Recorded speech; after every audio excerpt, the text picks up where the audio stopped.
Hello friends, welcome back to ड्यूबडी। आज इस वीडियो के अंदर हम आपकी एक बहुत बड़ी जो क्वेरी है कि सीयूईटी के अंदर पास होने के लिए कितने मार्क्स की मिनिमम रिक्वायरमेंट होती है उसको सोल्व करने वाले हैं। अगर आपके दोस्तों को भी ये डाउट है या फिर आप एक पेरेंट हैं, आपके बच्चों को ये डाउट है, तो आप उनके साथ ये वीडियो शेयर कर सकते हैं। आई एम श्योर कि इस वीडियो के बाद आपकी ये डाउट हमेशा के लिए जो है दूर हो जाएगी। एंड ये वीडियो आप तक पहुंच रही है ड्यूबडी के थ्रू। ड्यूबडी सिर्फ और सिर्फ एक यूट्यूब चैनल नहीं है। ड्यूबडी एक स्टार्टअप है जिसको सपोर्ट एंड इंक्यूबेट किया है दिल्ली यूनिवर्सिटी के CIC क्लस्टर इनोवेशन सेंटर ने। तो हमारा ऐप भी अवेलेबल है प्ले स्टोर और ऐप स्टोर पे, जहां पे जाकर के आप CUET 2022 और 23 के प्रीवियस ईयर क्वेश्चंस को अटेम्प्ट कर सकते हैं, प्रैक्टिस कर सकते हैं। जितने भी शिफ्ट में CUET हुआ था 22 और 23 में, सारे पेपर्स आपको अवेलेबल मिलने वाले। लिंक्स जो है आपको डिस्क्रिप्शन में मिल जाएंगी। अब हम बात करते हैं कि कितने मार्क्स लेकर के आए CUET के अंदर कि हम पास हो जाएंगे। इसका डायरेक्ट आंसर ये है कि CUET के अंदर कोई भी मिनिमम मार्क्स रिक्वायर्ड नहीं होते हैं कि आपको 30% स्कोर करने पे ही आप पास होगे, 50% करने पे ही स्कोर होगी। जैसे बोर्ड में होता है कि 33% आए हैं तब आप पास हो जाते हो, 33 मार्क्स से कम आए तो फेल हो जाते हो।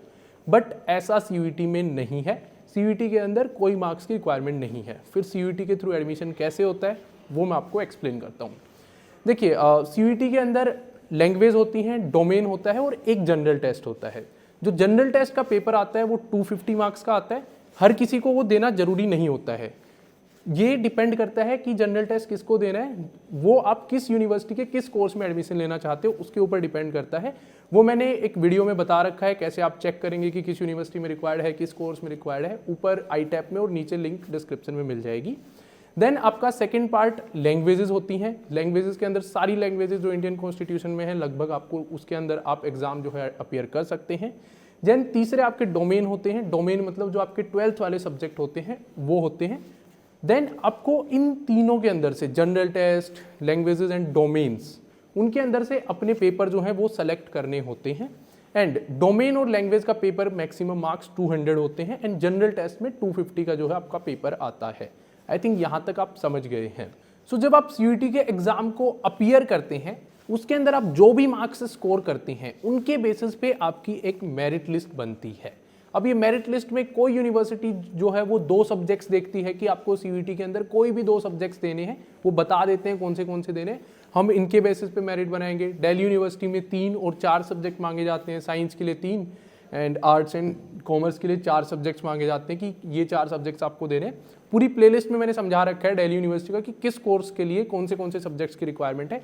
ऊपर आई टैप में और लिंक्स में आ जाएगी, उसको एक बार जाके जरूर आप चेक करो, आपके डाउट खत्म हो जाएगी कि कौन से सब्जेक्ट्स हमें लेने हैं CUET के अंदर दिल्ली यूनिवर्सिटी के इस कोर्स के लिए, उस कोर्स के लिए, सारी आपको समझ आ जाएगी। सो ऐसे करके फिर यूनिवर्सिटी जो है कोर्स वाइज अपनी मेरिट लिस्ट बनाती है। अब कोर्स के अंदर फिर से आपकी कैटेगरी वाइज मेरिट बनती है कि जनरल वालों को इतनी, OBC वालों को इस कोर्स के लिए इतनी, ST SC वालों को इतनी। अगर हम एक एग्जाम्पल के रूप में समझें तो किसी को BCom ऑनर्स में एडमिशन लेना है तो टोटल मार्क्स 800 हो जाते हैं उसमें, क्योंकि 4 सब्जेक्ट्स को जो है दिल्ली यूनिवर्सिटी जो है चेक करती है। अब 800 में से जनरल के लिए अगर हम बात करें तो अलग कट ऑफ लगेगी दिल्ली यूनिवर्सिटी की, अलग अलग कॉलेजेस भी हो जाते हैं उसके अंदर। एंड OBC की अलग लगेगी, ST SC की अलग लगेगी एंड EWS की जो है अलग कट ऑफ लगने वाली है। ये सिस्टम दिल्ली यूनिवर्सिटी का है। देन अगर आप किसी दूसरी यूनिवर्सिटी में जा रहे हैं वहाँ पे भी सिमिलर आपका स्ट्रक्चर रहने वाला है। एंड अगर आप अच्छा स्कोर करते हैं एंड अगर आपने अच्छे मार्क्स जो हैं आपके आए हैं, देन आप उस पर्टिकुलर यूनिवर्सिटी की मेरिट लिस्ट में आ जाते हैं। अगर आप मेरिट लिस्ट में आ गए तो आपको वहाँ एडमिशन मिल जाता है, नहीं आए तो आपका एडमिशन नहीं हो पाता। सो यही है मिनिमम मार्क्स रिक्वायर्ड। कोई भी मार्क्स रिक्वायर्ड नहीं है, बट अगर आपको अच्छी यूनिवर्सिटी, अच्छे कॉलेज में एडमिशन लेना होता है देन आपको अच्छे मार्क्स स्कोर करने पड़ते हैं। तो दिस इज़ द पूरा फंडा बिहाइंड कि कितने मार्क्स हमें कम से कम चाहिए होंगे। अगर आपके मार्क्स वैसे ही कम आएंगे तो आप मेरिट लिस्ट में अच्छे से नहीं आ पाएंगे, आप मेरिट में नीचे रह जाएंगे, तो आप जिस यूनिवर्सिटी को टारगेट कर रहे हैं, जिस कॉलेज को, जिस कोर्स को टारगेट कर रहे हैं वो आपको नहीं मिल पाएगा। सो फ्रेंड्स, आई थिंक अभी आप लोग समझ गए हैं कि कैसे पूरा CUET में मिनिमम मार्क्स की कोई रिक्वायरमेंट नहीं होती।